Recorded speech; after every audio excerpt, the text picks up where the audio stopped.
Letesha. Let's get it. Welcome back to Living Through the Pause. I'm Dr. Butler, your favorite exercise scientist. And this is a space where we talk women's health, strength, and what really means to thrive through every season of life. Today, we're diving into a conversation that gets way more dramatic than it needs to be. Cardio versus strength training.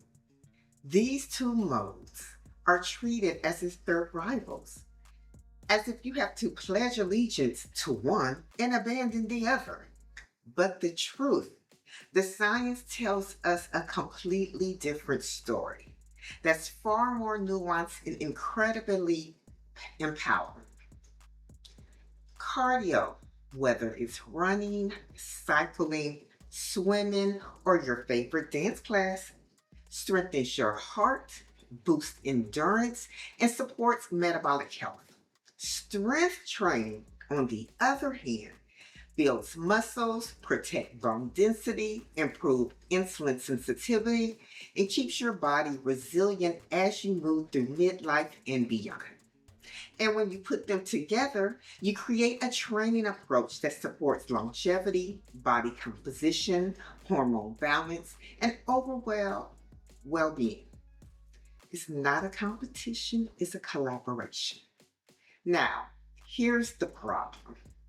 Women, especially in midlife, are constantly being told just do more cardio to lose weight or lift heavy to be head toned without ever being taught how these systems actually work inside their bodies. So, in this episode, we're breaking down the science, the myths, and the practical application so you can confidently choose the right blend for your goals, your physiology, and your season of life. This isn't about picking sides. It's about understanding how each mode shapes your metabolism, your hormones, longevity, and performance, and using the knowledge to build a body that supports you for the long haul. Let's get into it. Why is cardio so important? Cardio strengthens our heart and our vascular system. Regular aerobics exercises reduces the risk of cardiovascular disease and all-cause mortality up to 56%. This occurs through the heart's enhanced ability to contract, pump blood, improve vascular function, and reduce inflammation, which is extremely important for us women who are navigating the menopausal stages. Remember, cardiovascular disease causes 1 in 3 deaths in women each year, making it the top health related killer in women, especially for women over the age of 50. Let's walk through this together. Because when we talk about cardio, we're really talking about one of the most powerful tools we have for supporting our long term health. As women moving through different seasons of life, we deserve to understand why it matters, not just being told, oh, go do some cardio. When we incorporate cardio into our routine, we're training the system that keeps us alive, our heart and our vascular network. We're improving how efficiently our heart pumps, how well our blood vessels respond, and how easily oxygen moves through our body. It's not just fitness, it's longevity. We're also supporting metabolism in a way that feels good and sustainable. Cardio helps us become more metabolically flexible, meaning our bodies can switch between fuel sources more efficiently.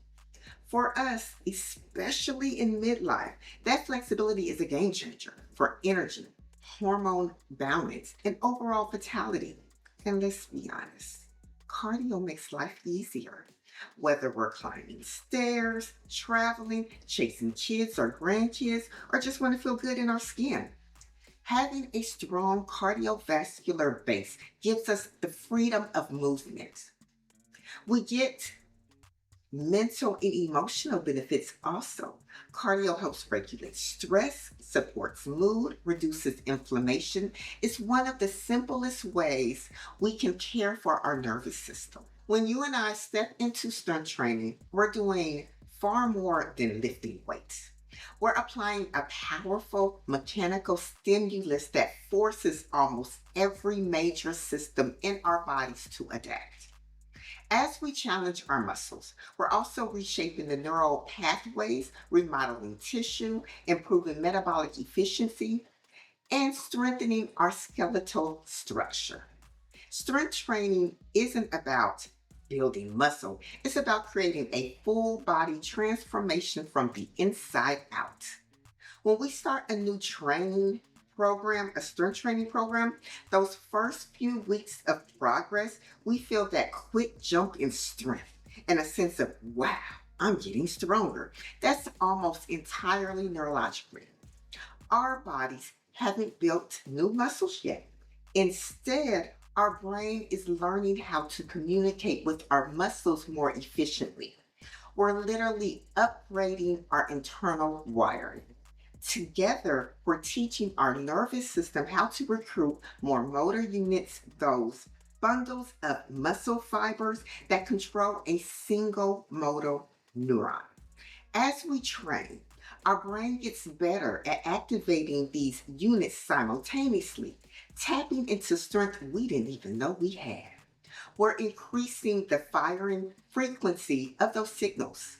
The brain starts sending faster, more powerful electrical messages to the muscles that creates stronger, smoother, and more continuous contractions.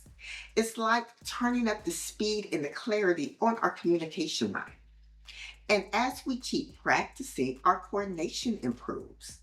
Our brain learns to fire the primary mover muscles while relaxing the opposite muscles that may slow us down. That reduction in internal friction makes every lift more fluid and controlled.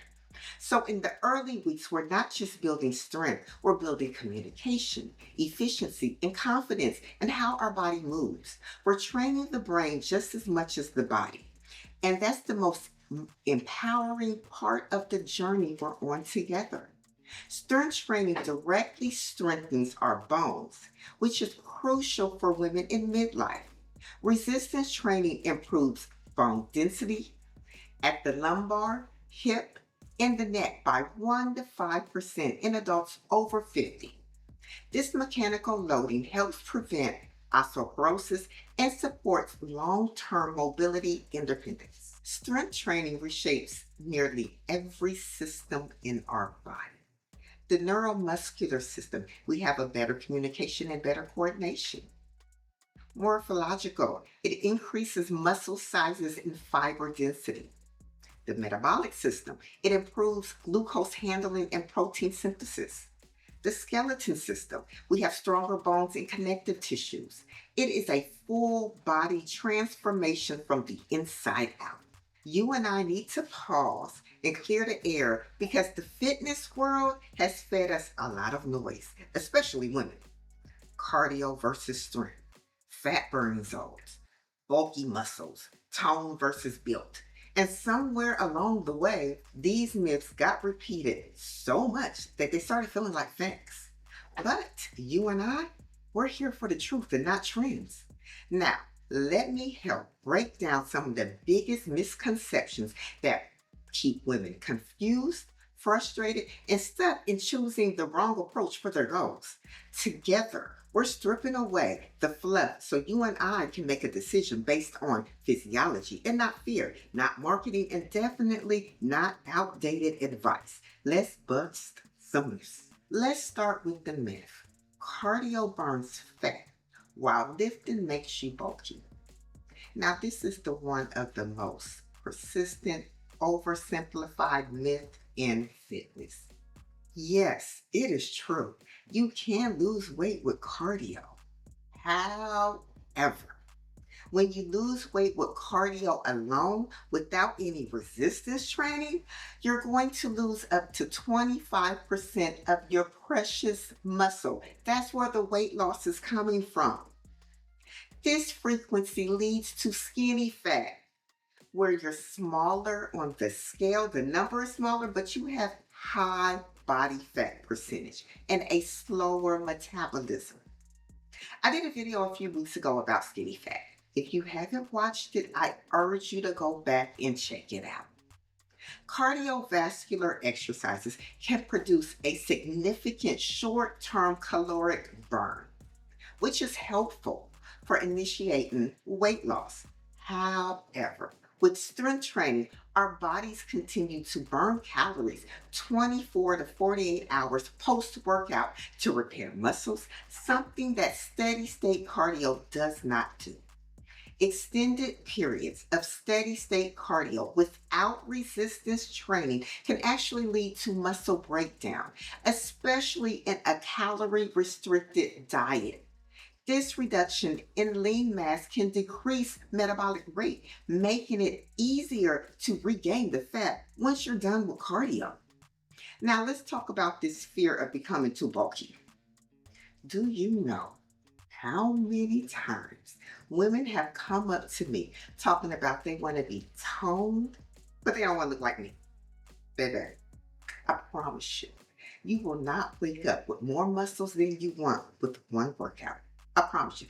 To get physically bulky, your body has to be in a calorie surplus. You got to be eating more than you burn. So it has the raw material to make the new tissues for the muscles. If you're eating at maintenance or in a defect, lifting weights is going to reshape your body.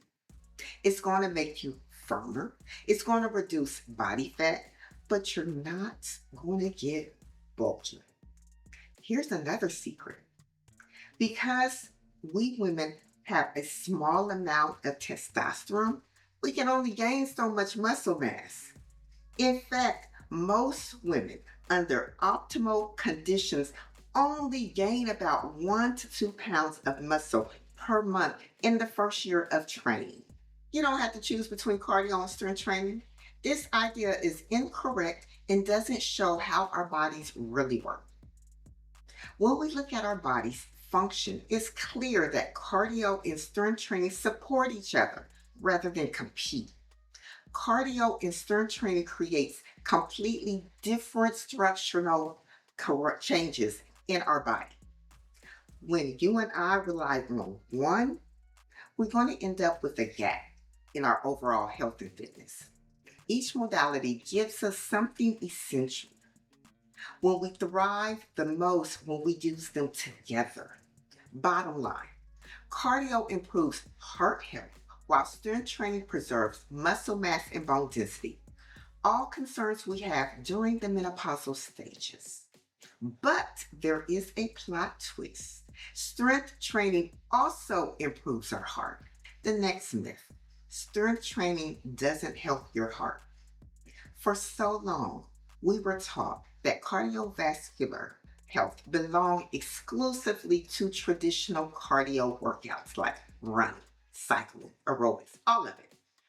But as you and I look at modern sports science and cardiology actually shows a different story. Strength training is not just a muscle building tool. It is a powerful, independent way to improve cardiovascular health, reduce disease risk, and protect the heart. When we lift, we're supporting our hearts just as much as our muscle. And that's one of the biggest shifts in understanding we get to embrace together. Strength training lowers blood pressure, which is the primary risk for heart disease and stroke. Research found that just 30 to 60 minutes of strength training per week can lower the risk of cardiovascular disease up to 17%.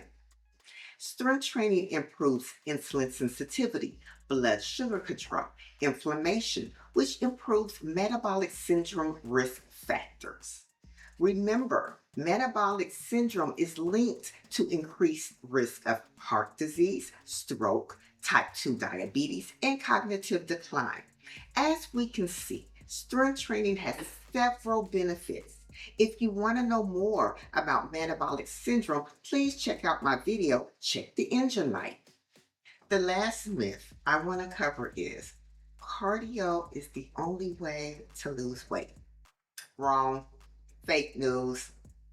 When you and I look at physiology, it becomes clear that cardio is fantastic for increasing immediate energy burn. But strength training changes our internal landscape in a completely different way. When we lift, we're remodeling our body from the inside out, building muscles, improving insulin sensitivity, increasing metabolic rate, and creating a structure that supports long term fat loss.